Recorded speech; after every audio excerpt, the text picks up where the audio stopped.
Hello everyone, welcome to Learn with Yasmin. আজি আমি পঢ়িম ক্লাছ 12 বায়োলজিৰ চেপ্টাৰ 2 সপুষ্পক উদ্ভিদৰ যৌন প্ৰজনন। ইয়াৰ আমাৰ আজিৰ টপিক হৈছে গৰ্ভকেশৰ, স্ত্ৰী ৰেণুধানী, ডিম্বক আৰু ভ্ৰূণস্থলীৰ বিষয়ে আজি আমি পঢ়িম। তো তোমালোকে যদি এতিয়ালৈকে মোৰ চেনেল সাবস্ক্ৰাইব কৰা নাই প্লিজ সাবস্ক্ৰাইব কৰি দিবা।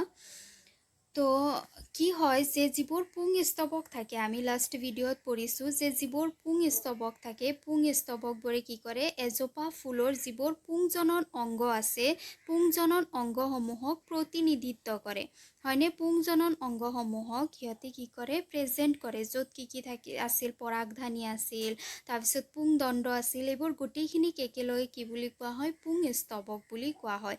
ঠিক তেনেদৰে যিবোৰ স্ত্ৰী ফ্লাৱাৰ থাকে, স্ত্ৰী গছ ফুল থাকে, সেইবোৰৰ ক্ষেত্ৰত যিটো স্ত্ৰী স্তবক থাকে, স্ত্ৰী স্তবকে এপাহ ফুলৰ যিবোৰ স্ত্ৰীজনন অংগ থাকে সেইবোৰক প্ৰতিনিধিত্ব কৰে। বুজি পালা? স্ত্ৰী স্তবক মানে হৈছে কি, সেইজোপা ফুলৰ যিবোৰ স্ত্ৰীজনন অংগ আছে সেইবোৰ। এতিয়া কি স্ত্ৰীজনন অংগ থাকে স্ত্ৰী স্তবক এটাত, সেইবোৰৰ বিষয়ে আমি এতিয়া পঢ়িম।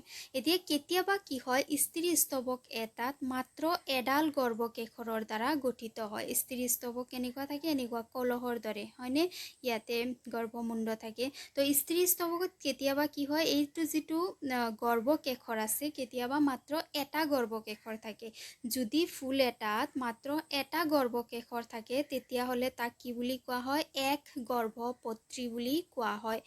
এক গৰ্ভপত্ৰী বুলি কোৱা হয়।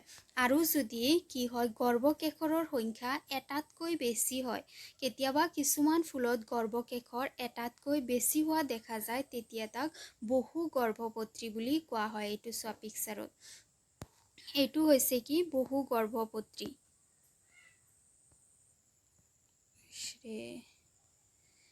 এইটো হৈছে বহু গৰ্ভপত্ৰী। এইটো চোৱা, এইবোৰ এটা এটা, প্ৰত্যেকটোৱে এটা এটা কি হয়, গৰ্ভক্ষয় হয়, এটা এটা গৰ্ভক্ষয় হয়। দেখিছানে? বহুতকেইটা গৰ্ভাশয় যেতিয়া এজোপা ফুলতে থাকে, একেটা ফুলতে যেতিয়া গৰ্ভাশয় বহুত বেছি থকা দেখিবলৈ পোৱা যায়, তেতিয়া তাক বহু গৰ্ভপত্ৰী বুলি কোৱা হয়। এইটো হৈছে এটা আফিং ফ্লাৱাৰ। আফিং গছৰ যিটো ফুল হয়, আফিং গছৰ ফুলত গৰ্ভাশয়ৰ সংখ্যা এটাতকৈ বেছি হয়। আৰু গৰ্ভাশয়ৰ সংখ্যা যদি এটাতকৈ বেছি হয় তেতিয়াহ'লে তাক আমি কি বুলি ক'ম, বহু গৰ্ভপত্ৰী। তাৰপিছত যেতিয়া ফুল এটাত গৰ্ভাশয়ৰ সংখ্যা এটাতকৈ বেছি থাকে আৰু এই গৰ্ভাশয়বোৰ যদি এটাই আনটোৰ সৈতে লগ লাগি থাকে, যেনেকুৱা আমি আফিং ফ্লাৱাৰত চালোঁ, কি হৈছে, গৰ্ভাশয়বোৰ এটা আনটোৰ সৈতে একদম লগ লাগি আছে। যদি এটাই আনটোৰ সৈতে লগ লাগি থাকে তেতিয়াহ'লে তাক কি বুলি কোৱা হয়, যুক্ত গৰ্ভপত্ৰী বুলি কোৱা হয়। যুক্ত গৰ্ভপত্ৰী, তাৰমানে গৰ্ভাশয়বোৰ এটাই আনটোৰ সৈতে লগ লাগি আছে, সেইকাৰণে তাক একোপুটি বুলিও কয় বা যুক্ত গৰ্ভপত্ৰী বুলিও কোৱা হয়।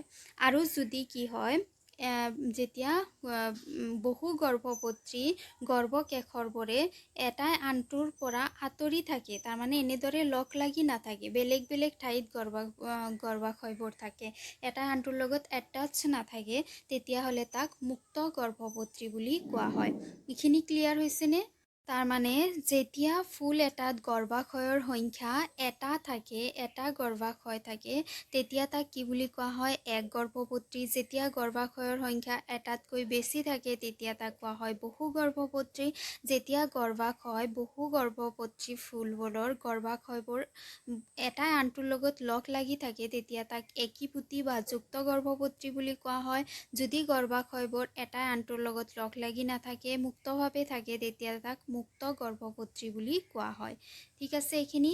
তাৰপিছত যিটো গৰ্ভাশয় থাকে, তাৰমানে স্ত্ৰী স্তবক থাকে বা গৰ্ভকেশৰ থাকে, তাৰ কি থাকে, তিনিটা অংশ থাকে। এটা হৈছে গৰ্ভমুণ্ড, গৰ্ভদণ্ড আৰু গৰ্ভাশয়। মই আঁকি দিছোঁ, এনেকুৱা ধৰণৰ থাকে, কলহৰ দৰে এনেকুৱা ধৰণৰ থাকে।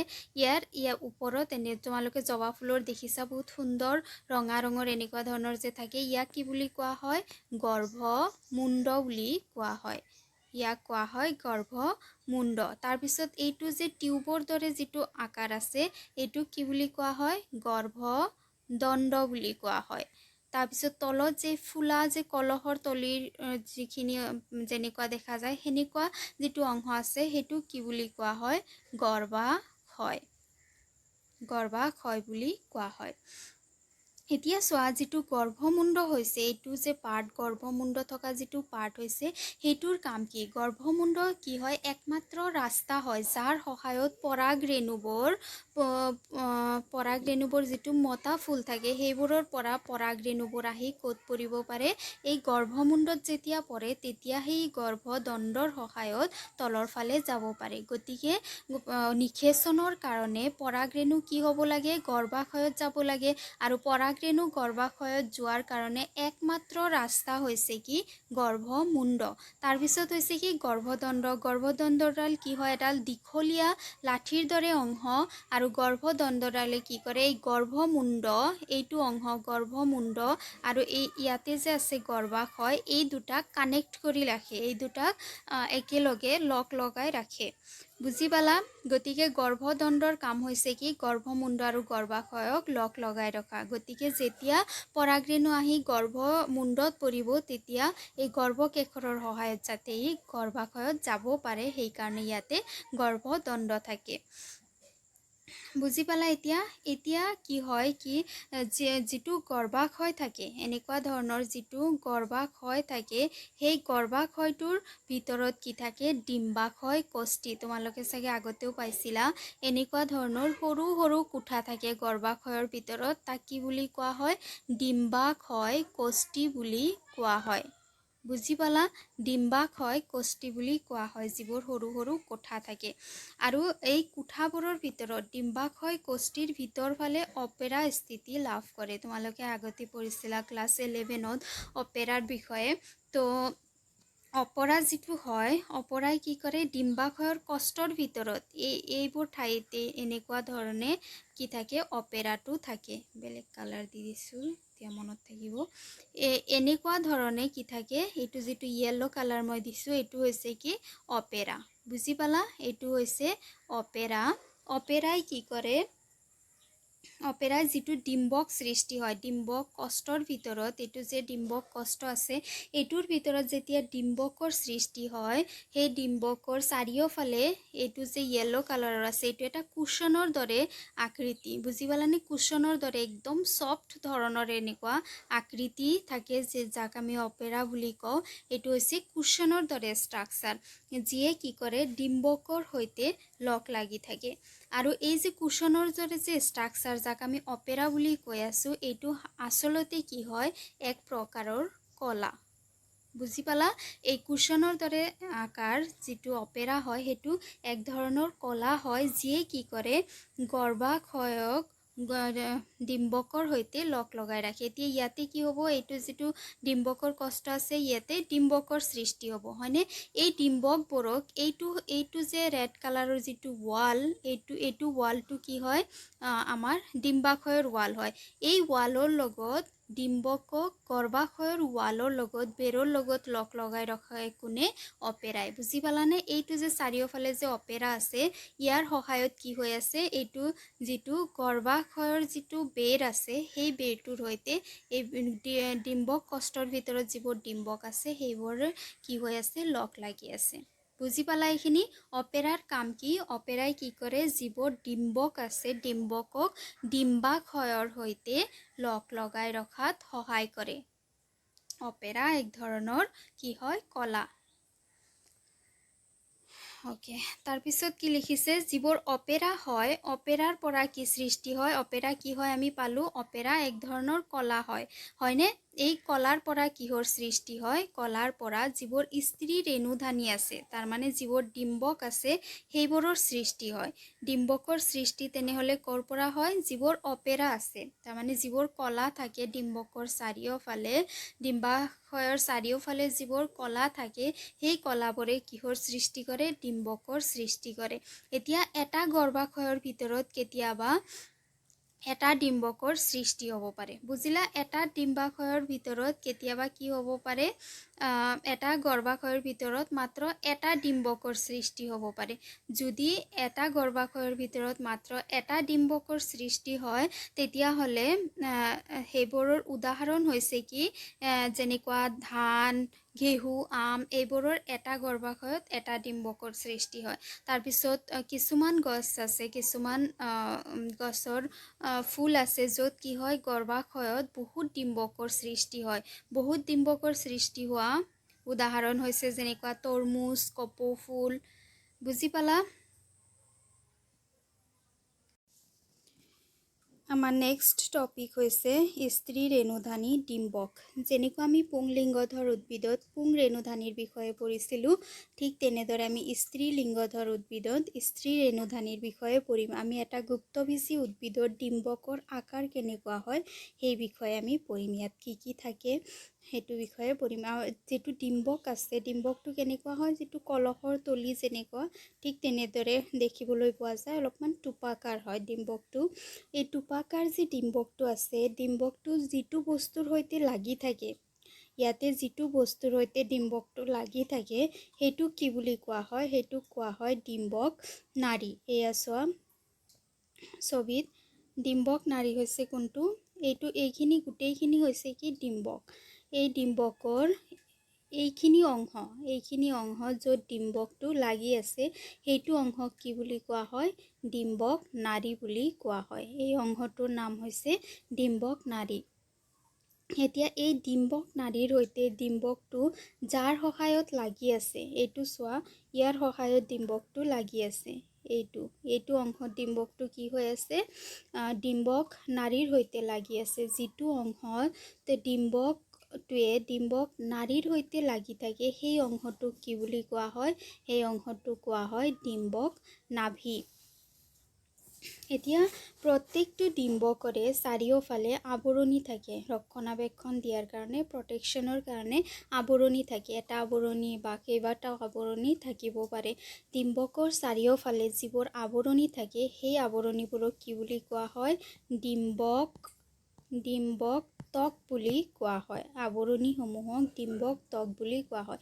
এতিয়া চোৱা, এইটো যিটো বাহিৰৰ আৱৰণি আছে, এই বাহিৰৰ আৱৰণিটো কি বুলি কৈছে, বহি ডিম্বক তক, তাৰমানে ডিম্বকৰ একেবাৰে বাহিৰৰ আৱৰণি। আৰু এইটো যে ভিতৰত যে এটা আৱৰণি আছে, এইটো কি বুলি কোৱা হৈছে, অন্ত ডিম্বক তক, তাৰমানে এইটো ভিতৰ ফালৰ আৱৰণি। তাৰপিছত চোৱা, এই ডিম্বক তক বোলে চাৰিওফালৰ পৰা এনেকৈ আৱৰি ৰাখিছে, কিন্তু এই মাজত এটা অংশ, এটা ৰন্ধ্ৰ ইহঁতে এৰি দিছে। এইটো অংশক ডিম্বক তকে আৱৰি ৰখা নাই বা ঢাকি দিয়া নাই। যিটো অংশ ডিম্বক তকে ঢাকা নাই, মুক্ত অৱস্থাত আছে, সেইটো অংশক কি বুলি কোৱা হয়, ডিম্বক ৰন্ধ্ৰ বুলি কোৱা হয়। ৰন্ধ্ৰ মানে কি, ৰন্ধ্ৰ মানে ফুটা বা মুক্ত অৱস্থাত থকা, হয়নে? গতিকে এইটো অংশক কি বুলি কোৱা হয়, ডিম্বক ৰন্ধ্ৰ বুলি কোৱা হয়। এই ডিম্বকৰ যিটো তলৰ অংশ আছে, তলৰ এইটো অংশ যে আছে, এই অংশটোক কি বুলি কোৱা হয়, ডিম্বক মূল বুলি কোৱা হয়। ডিম্বকৰ তলৰ অংশ বা ডিম্বক ৰন্ধ্ৰৰ অপজিট ছাইড, বিপৰীত অংশ, তাক কি বুলি কোৱা হয়, ডিম্বক মূল বুলি কোৱা হয়। এতিয়া চোৱা, ডিম্বক ৰন্ধ্ৰৰ কি আছে, ইয়াতে আমি পালোঁ যে দুটা আৱৰণি আছে, বহি ডিম্বক তক আৰু অন্ত ডিম্বক তক, হয়নে? তাৰ ভিতৰৰ এইটো যিটো আৱৰণি আছে, এইটোৰ ভিতৰত কি থাকে, বহুত ধৰণৰ কোষ লগ লাগি থাকে। এই কোষসমূহক কি বুলি কোৱা হয়, প্ৰদেশ বুলি কোৱা হয়। নিউচেলাছ, ইংলিছত নিউচেলাছ কয়, অসমীয়াত কয় প্ৰদেশ। ইয়াত কি আছে, বহুত কোষ আছে, বহুত কোষ লগ লাগি আছে। এই প্ৰদেশৰ ভিতৰত এইটো যে সেউজীয়া ৰঙৰ গঠন দেখিবলৈ পাইছা, এইটোক কি বুলি কোৱা হয়, ভ্ৰূণস্থলী। প্ৰদেশৰ ভিতৰৰ অংশত কি থাকে, ভ্ৰূণস্থলী। এতিয়া চোৱা, যিটো প্ৰদেশ থাকে, প্ৰদেশত কি থাকে, বহুত খাদ্য বস্তু জমা হৈ থাকে। এই খাদ্য বস্তুসমূহ কোনে ইউজ কৰে, যিটো ভ্ৰূণস্থলী আছে সেইটোৱে ইউজ কৰে। তাৰ কাৰণে ইয়াতে খাদ্য বস্তুবোৰ জমা হৈ থাকে। তাৰপিছত ডিম্বকৰ ভিতৰত যিটো কি আছে, ভ্ৰূণস্থলী আছে সেইটোৰ যেতিয়া হ্ৰাসাত্মক বিভাজন হয় তেতিয়া মাত্ৰ এটা ভ্ৰূণস্থলীৰহে সৃষ্টি হয়। তাৰমানে ভ্ৰূণৰ নহয়, যেতিয়া স্ত্ৰী ৰেণুৰ যেতিয়া হ্ৰাসাত্মক বিভাজন হয় তাৰ পৰা মাত্ৰ এটা ভ্ৰূণস্থলীৰহে সৃষ্টি হ'ব পাৰে। এতিয়া আমি পঢ়িম কি স্ত্ৰী ৰেণু জনন। যেনেকুৱা তোমালোকে পাইছিলা পুংৰেণু জনন। পুংৰেণু জননত কি হয়, পুংৰেণুসমূহৰ সৃষ্টি হয়। ঠিক তেনেদৰে স্ত্ৰী ৰেণু জননত কিহৰ সৃষ্টি হ'ব, যিবোৰ স্ত্ৰী ৰেণু আছে, ডিম্বাণু আছে, সেইবোৰৰ সৃষ্টি হ'ব। এতিয়া চোৱা, যি পদ্ধতিৰ দ্বাৰা কি হয় স্ত্ৰী ৰেণু মাতৃকোষৰ পৰা স্ত্ৰী ৰেণুৰ সৃষ্টি হয় তাক স্ত্ৰী ৰেণু জনন বুলি কোৱা হয়। আমি জানো যে যেতিয়া নিষেচন হয় তেতিয়া যিটো জনন কোষ থাকে, জনন কোষটোৰ কি হ'ব লাগে, কোষ বিভাজন হ'ব লাগে। আৰু কোনটো কোষৰ কোষ বিভাজন হয়, যিটো মাতৃকোষ থাকে, হয়নে? এতিয়া এইটো মাতৃকোষ যেতিয়া আমি পুংলিংগধৰ উদ্ভিদৰ বিষয়ে পঢ়িম তেতিয়া আমি ইয়াক কি বুলি ক'ম, পুংৰেণু মাতৃকোষ। আৰু ইয়াতে আমি স্ত্ৰী ৰেণুৰ বিষয়ে পঢ়ি আছোঁ, গতিকে ইয়াক কি বুলি কোৱা হ'ব, স্ত্ৰী ৰেণু মাতৃকোষ, মেগাস্পৰ মাদাৰ চেল। ঠিক আছে। এতিয়া যিটো মাতৃকোষ আছে, স্ত্ৰী ৰেণু মাতৃকোষ আছে, এইটো স্ত্ৰী ৰেণু মাতৃকোষৰ পৰা যি পদ্ধতিৰ সহায়ত, যি প্ৰক্ৰিয়াৰ সহায়ত স্ত্ৰী ৰেণুসমূহৰ সৃষ্টি হয় সেইটো প্ৰক্ৰিয়াক কি বুলি কোৱা হয়, স্ত্ৰী ৰেণু জনন বুলি কোৱা হয়। ইয়াতে কি হয়, যিটো ডিম্বক ৰন্ধ্ৰৰ ফালে প্ৰদেশৰ পৰা মাত্ৰ এটা স্ত্ৰী ৰেণু মাতৃকোষ পৃথক হৈ পৰে। এই কোষটো ডাঙৰ আৰু কোষ প্ৰৰক, দাঁত আৰু কোষ কেন্দ্ৰ সুস্পষ্ট হয়।